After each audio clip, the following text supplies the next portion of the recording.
Hindi na nga po nagtatrabaho, sige lang ang bakasyon. Sumusweldo from the taxes of the Filipino people. Kasama pa si Amy Marcos.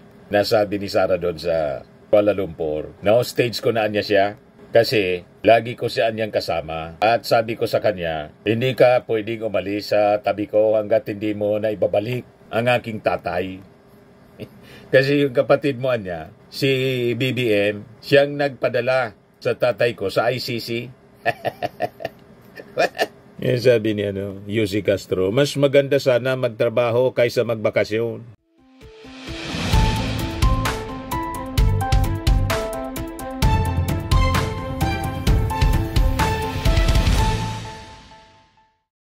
Hello po mga manoy, mga manay, mga tugang, mga kababayan. Ako po si Dante Maravillas, Bicolano, vlogger, broadcaster, journalist from Albay. Sabi mga kababayan ni Sara Duterte doon sa Kuala Lumpur, Malaysia, 3 daw sa mga kandidato nila sa PDP laban. Other than itong si Bato, si Bongo, saka si Marcoleta, dapat daw nanalo.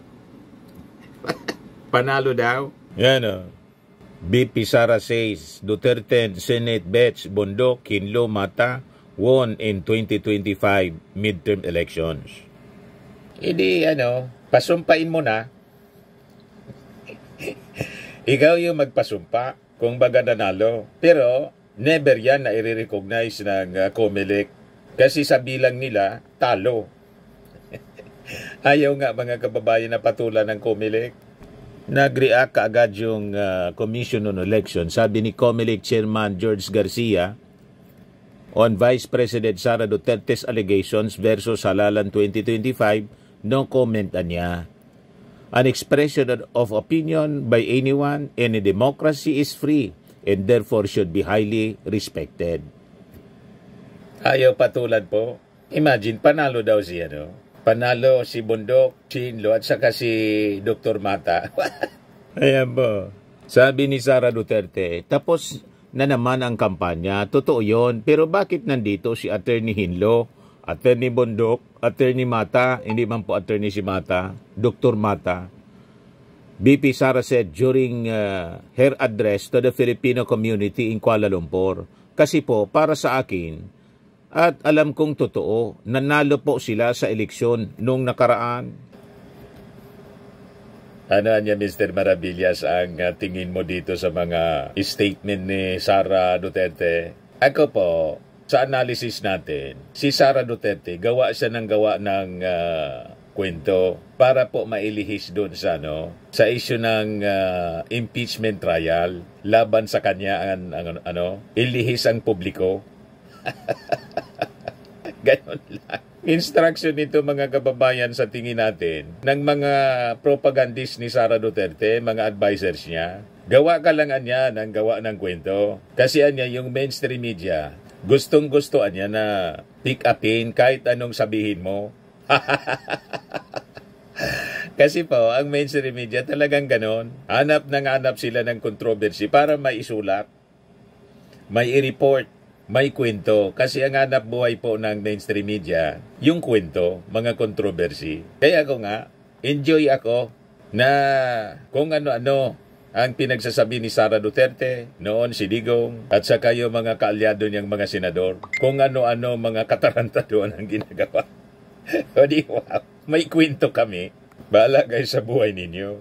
Basta kami magkikwento rito. Di ba?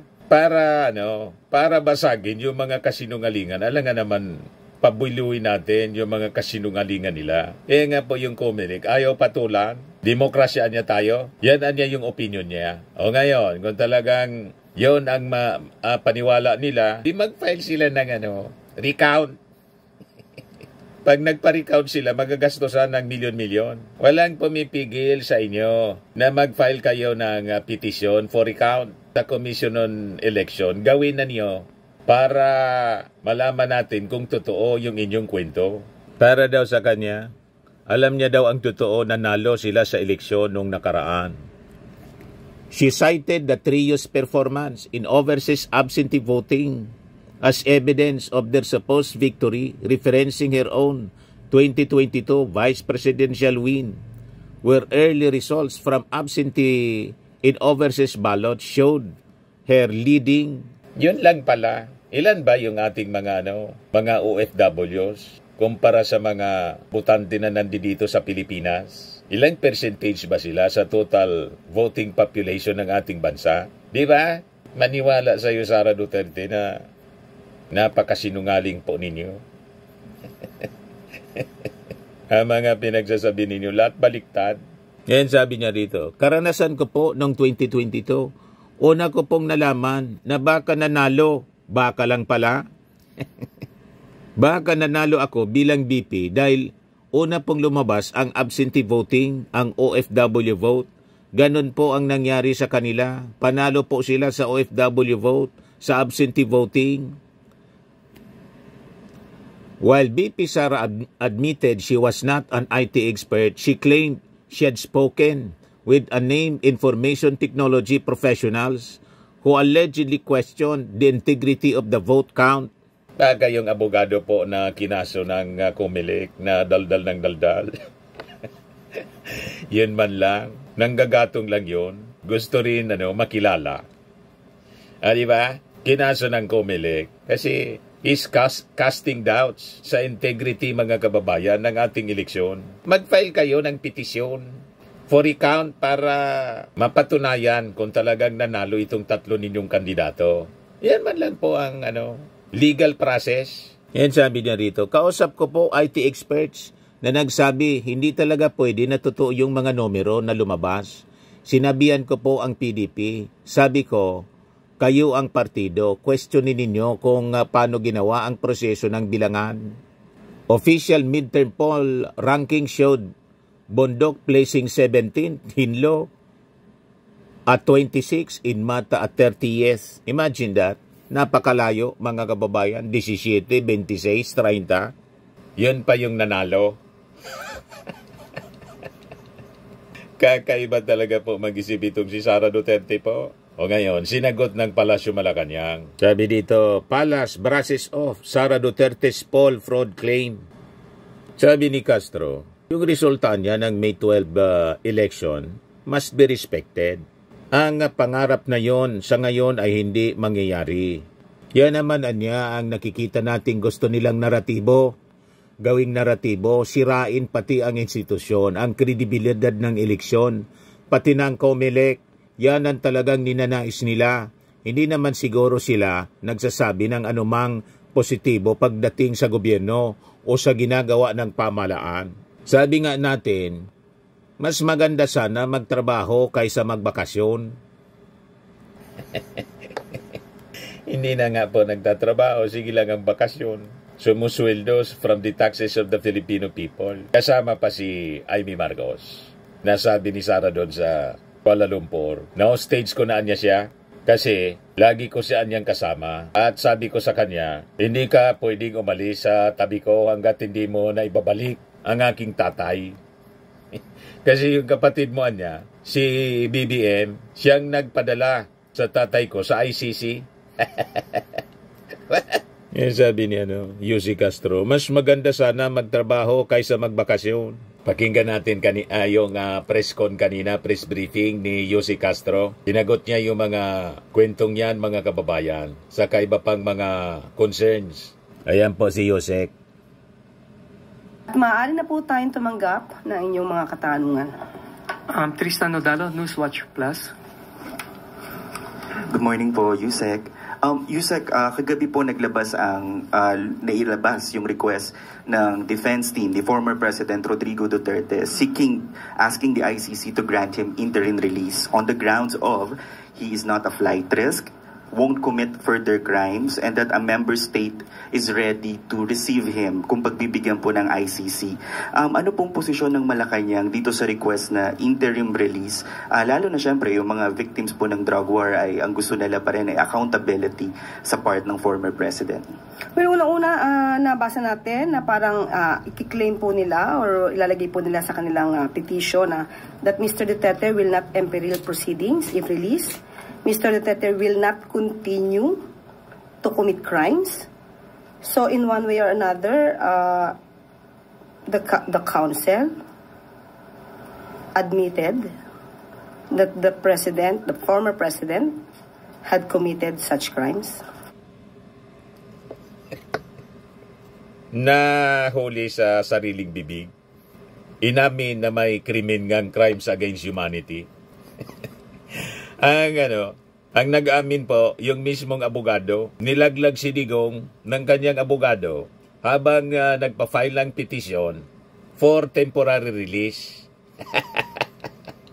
Iwan ko kung bakit ganon yung naging statement mga kababayan ni Atty. Nicholas Kaufman. Baka naman niya Mr. Maribillas nadulas. Sinulat po, nakapalaman sa petisyon, alangan man hindi yun na-review.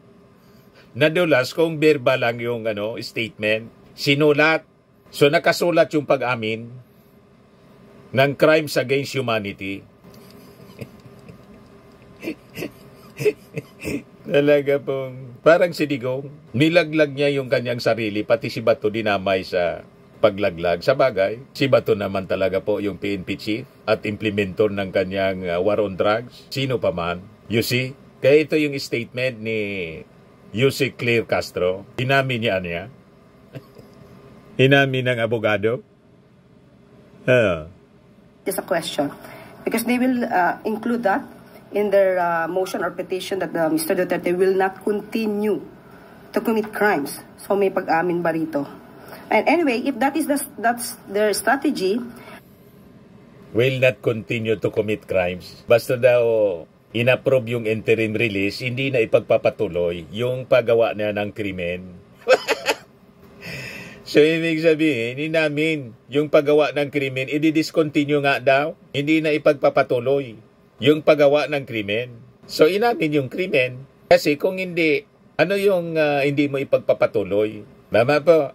Sana lang po ay mapaniwala nila yung mga ICC judges at huwag nilang masabi later na ang kanilang mga pinangako, dahil may mga pangako sila sa kanilang sa petisyon, ay masabing nagbibiro lang sila.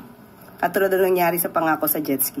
But anyway, kanila pong strategy yan at hayaan na lang po natin ng ICC ang mag-determine kung sila ba ba'y paniniwalaan at kung mag-grant ang kanilang request for interim release. At kung ano man po maging desisyon ng ICC, the Palace or Malacanang will respect kung pagbibigyan man po itong interim release. Opo, nasa ICC na po kasi yan. Nasa kamay na po ng ICC kung ano po ang kanilang magiging decision or resolution on that matter. Last question. Related pa rin po sa ICC, but this time coming from Vice President Sara Duterte during a meeting with the OFWs in Kuala Lumpur. Ang sabi niya po, kasama niya rin kasi si Senator Amy Marcos. Sabi niya, dinadala niya raw doon si Senator Amy kahit saan kasi hindi ako ang magbabalik kay dating Pangulong Duterte sa Pilipinas dahil ang kapatid mo, referring to President Bongbong Marcos, ang nagpadala sa kanya sa The Hague. Ikaw ang magbalik sa kanya. So, how does Malacanang respond to this statement, especially with former Duterte now, President Duterte now seeking interim release? At saka, yung message nga po sa mga OFW na si Pangulong Marcos daw ay nagpadala sa Hague. Ito ba yung yung binanggit niya na hostage niya, Yes. si Senator Amy Marcos? Well, yan po ay kasunduan ng dalawa, ng Vice Presidente at ni Senator Amy Marcos. Ang Pangulo ay hindi at walang partisipasyon sa kanila naging kasunduan. It is, the President is not a privy to the contract or agreement between a user and a person willing to be used. Hindi walang kinalaman ng Pangulo sa kontratang kanilang pinasukan, yung isang tao na manggagamit at isang taong willing magpagamit.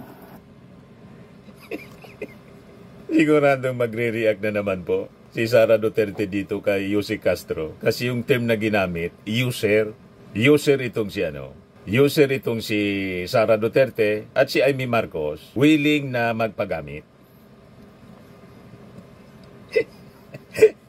Against na ninyo kung bakit si Yusek Castro, mga kababayan, ang pinili na maging press briefer ng Palasyo Malacanang. Kasi po, ang dila ni Yusek Castro, parang two-edged sword.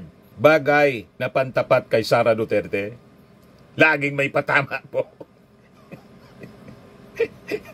Alangan man Sila lang ang bira ng bira. May buwelta agad po ang terminong ginamit, user.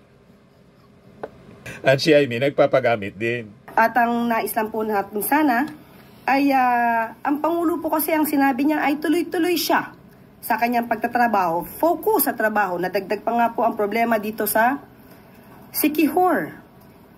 At kung ang Vice Presidente lamang sana ay nakipag-usap sa kanyang kaibigan, baka hindi pa dumaan at dumating sa krisis na ito sa Siquijor. Ang kaibigan na minimin ni Yusek Castro, si Villar, kasi siya yung may-ari ng electric company, mga kababayan, na palpak ang serbisyo sa Siquijor. Yun ang binapatungkulan ni Yusek Castro, mga kababayan. Thank you, Tristan. Next question, Eden Santos, Net25. Po Yusek, may we know po kung meron na pong bagong set or tranche ng mga nag-courtesy resignation po na tinanggap na ng Pangulo or tinanggihan? Wala pa po tayong update sa ngayon. Regarding po doon sa sinabi ng Pangulo na nasa baba na o nasa mga Yusek na yung focus po nung pagtingin doon sa mga performance ng mga nasa position po na yon, meron na po bang mga USEC at saka mga nasa government agencies na nag-submit na ng courtesy resignation din po, at meron na bang tinanggap ang Pangulo or meron tinanggihan? Wala pa pong natatanggap na memo na kailangan mag-submit ng courtesy resignation ang mga USEC. Pero tuloy-tuloy pa rin po ang pag-i-evaluate sa kanilang performance. Yesterday po, Independence Day, sinabi po ng Kabataan Party List na, and I quote, si Marcos ang pumatay sa wage hike bill dahil ayaw galitin ng Rich Boys Club, at kung tutuusin, kung gusto ng presidente taasan ng sahod, isang utos lang na Malacanang mangyayari ito. Ano pong masasabi ng palasyo po? Diktador ba ang Pangulong Marcos Jr.? Hindi naman po. Hayaan na lang po muna natin ang usapin na yan sa Kongreso, at ang Pangulo naman po ay hindi tutol sa increase sa wage hike. Dahil ito po naman ay makakabuti sa mga manggagawa. Pero sa ngayon po, meron po tayong current process. At tatandaan nyo po, taon-taon naman po ay inaaral po ito ng Regional Tripartite Wages and Productivity Board. At sa bawat rehiyon, sa bawat lugar ay nagkakaroon po ng increase ng mga sweldo o sahod ang ating mga kababayan. Thank you po. Thank you, Ivy Reyes. Next question, Leth Narciso, DZRH.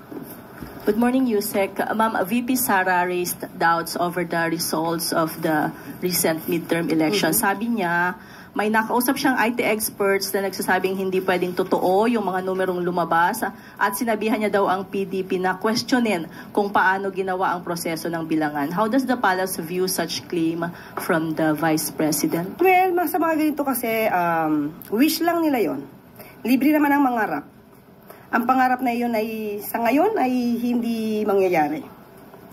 Ang pangarap sana ay huwag gawing realidad, baka maraming maniwala. So, kung ano po ang resolusyon, ang naging resulta ng eleksyon, igalang na lang po natin. Hindi po ba nababahala yung palasyo na baka yung ganitong mga pahayag mag-create ng kalituhan or gulo? Kasi syempre katatapos ng eleksyon, baka may iba na hindi pa matanggap yung kanilang pagkatalo, i-capitalize yung ganitong statement. Kaya nga po, yan naman ang nakikita nating gusto nilang gawing naratibo. Sirain pati ang institusyon, ang kredibilidad ng eleksyon, pati na ang COMELEC. Yan ang talagang ninanais nila. Hindi naman sila siguro nagsasabi ng mga anumang positibo pagdating sa gobyerno o ginagawa ng pamahalaan. Sabi nga natin, mas maganda sana magtrabaho kaysa magbakasyon. Yung mga kalyado ni Sara na mga senador, pati yung Senado, sinira. Sinira yung integridad.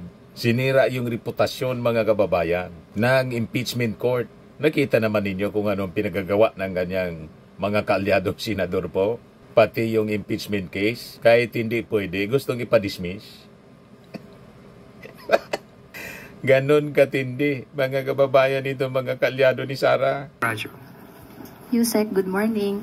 The Philippine Constitution Association or PhilConsa led by retired Chief Justice Renato Puno said na yung order po daw ng Senate na ibalik sa House of Representatives ang Articles of Impeachment para litisin si VP Sara raises grave constitutional questions and challenges the integrity of the impeachment process. Kaya nanawagan ang PhilConsa sa Senate na i-uphold ang constitutional duty and proceed with the impeachment trial in accordance with the Constitution and the rule of law. Ano po ang reaksyon dito ng palasyo?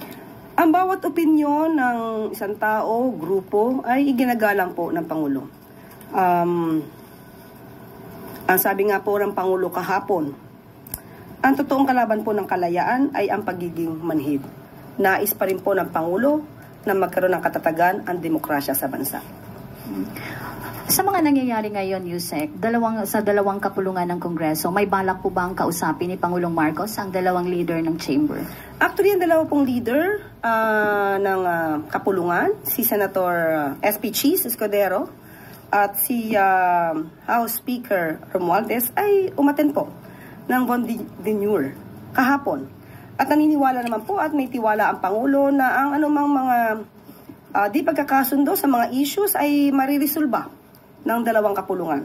Ngunit ang Pangulo po ay open sa anumang dialogo para po maisulong ang kooperasyon at ang katatagan po ng demokrasya sa bansa. Salamat, Yusek. Maraming salamat, Ann Soberano. Follow-up question, Maricel Halili, TV5. Yusek, magandang umaga po. Meron lang concerns coming from some members of the House of Representatives, particularly Representative Chua.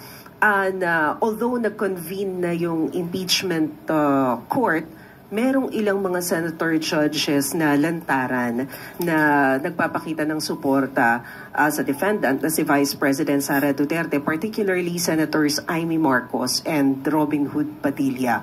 What do you think of this? My opinion? Yes, ma'am. Sa batas naman po, sinasabi na kapag po kayo ay tumayong senator judges, dapat meron kayong neutrality. Dapat hindi bias. Sa ngayon po, harap-harapang ipinapakita ang biases. Sana po igalang nila ang taong bayan at magpakita naman ng konting kahihiyan dahil ang sinisilbihan nila ay ang taong bayan, hindi para sa iisang tao lamang. Maraming salamat, Maricel. Follow-up question, Tuesday New, BZWB.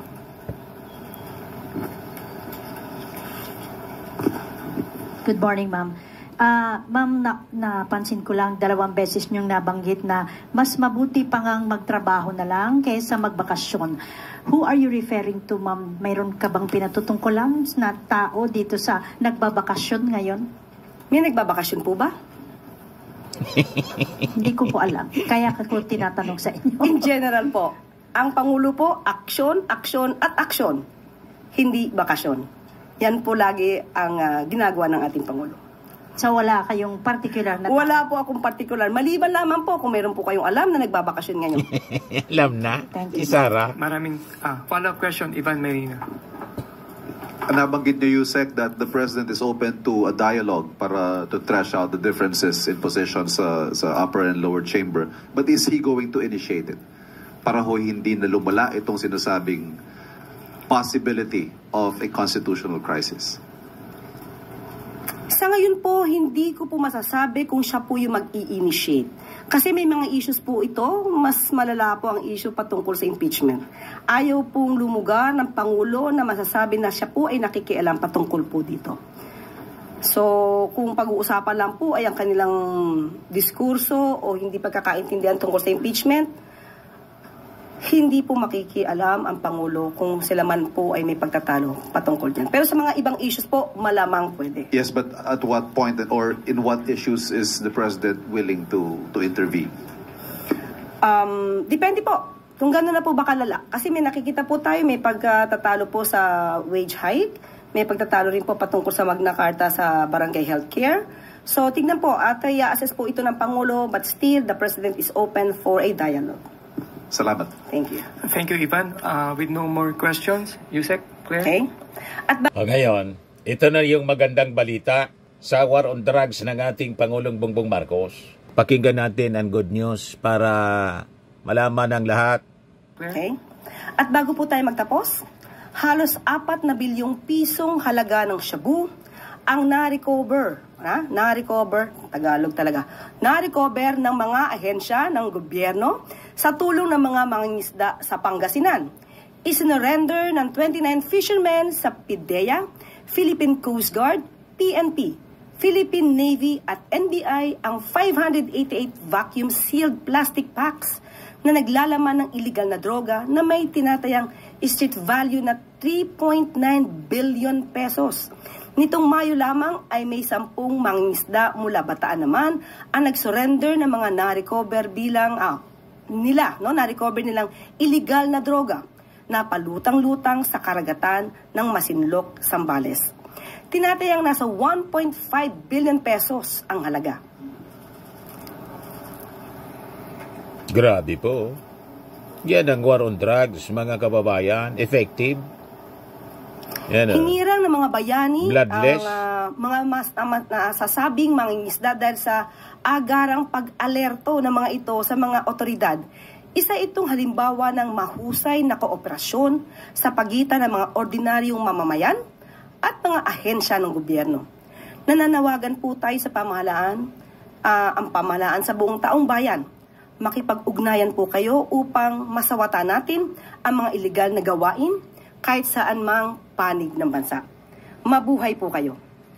Di ba, mga kababayan? Napakagandang mga balita. Effective ang war on drugs. Kasi may kooperasyon yung ating mga mamamayang Pilipino, mga ordinary people. Hindi tulad nung previous administration. Yung mga mamamayan, biktima po ng AJK.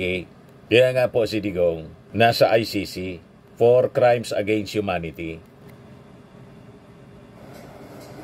At itong ating programa, mga kababayan, atid sa inyo nitong ating mga sponsors. Fairmax Firming and Lifting Cream. Pinapay po sa mga pulses in affected area. Mainam po ito sa mga pains at paninigas ng mga kaso-kasuan. Ito sa mukha naman yung application, anti-aging, Automax po siya. Ito ay Glow 60, mga kababayan. Whitening po siya. Made in South Korea. Ito naman po, Nengxia Red Mix Fruit Drink. Gawa po siya sa goji berry.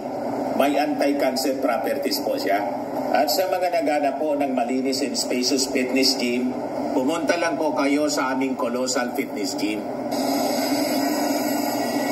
May Grab Car Rental din po kami. At bills payment po sa aming office. At saka sa mga mahilig po sa mga imported bags, manood po kayo sa live selling ni Madam Aileen Rosales sa kanyang Aileen Closet po. Pati mga shoes, ito yung kanya po. Ito yung kanyang page. Kita ninyo, napakagandang mga online selling po siya. Si Madam Aileen Rosales. At cellphone number niya po, 773-798-7816. Ito naman po yung bago naming product na binibenta online. iGlow Serum, whitening po siya. Tingnan ninyo yung epekto sa aking anak na architect before and now. Yung mga inquiries po ninyo, dumiretso na lang kayo sa kanyang Facebook account, Riz Maravillas.